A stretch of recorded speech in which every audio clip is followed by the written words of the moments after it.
आमदार सुरेश धस यांनी सुद्धा महिला डॉक्टरच्या कुटुंबियांची भेट घेतली आहे। बीडच्या वडवणी तालुक्यातील मुळगावी जाऊन त्यांनी ही भेट घेतली।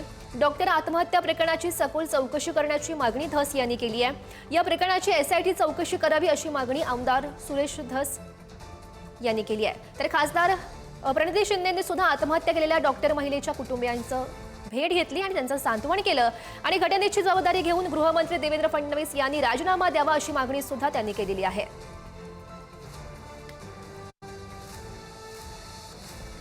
उशीर करण्यात आला। FIR लिहायला सुद्धा 6, 7, 8 घंटे त्या ठिकाणी लावले। म्हणून आमचे इथलं आल्याच्या नंतर लक्षात आले की कुटुंबियाला अजून काही सप्लिमेंटरी म्हणजे पुरवणी जबाब त्या ठिकाणी द्यायचे आहेत।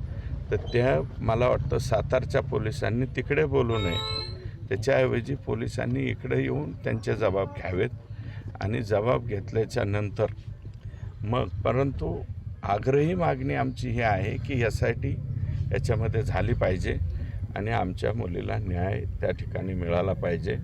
पोलीस निरीक्षक असतील, सिव्हिल सर्जन असतील, त्यांना त्यावेळेस देण्यात आले पण त्याची दखल घेतली नाही। तर ह्यासाठी कोण जबाबदार?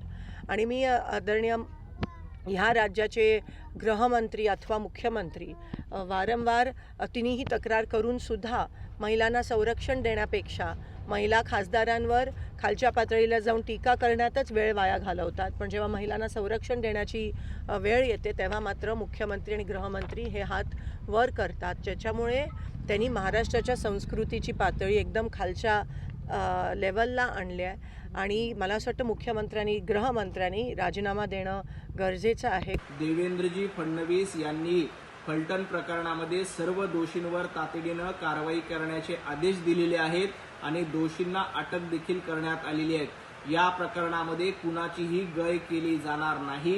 काँग्रेसनं देवाभाऊंचा राजीनामा मागण्यापूर्वी, प्रणितीताई शिंदे आपण देवाभाऊंचा राजीनामा मागण्यापूर्वी आपले वडील गृहमंत्री असताना दिल्लीमध्ये काय झालं होतं, देशभरामध्ये कशा पद्धतीनं महिलांवर अत्याचार व्हायचे याची जरा आठवण करा आणि मग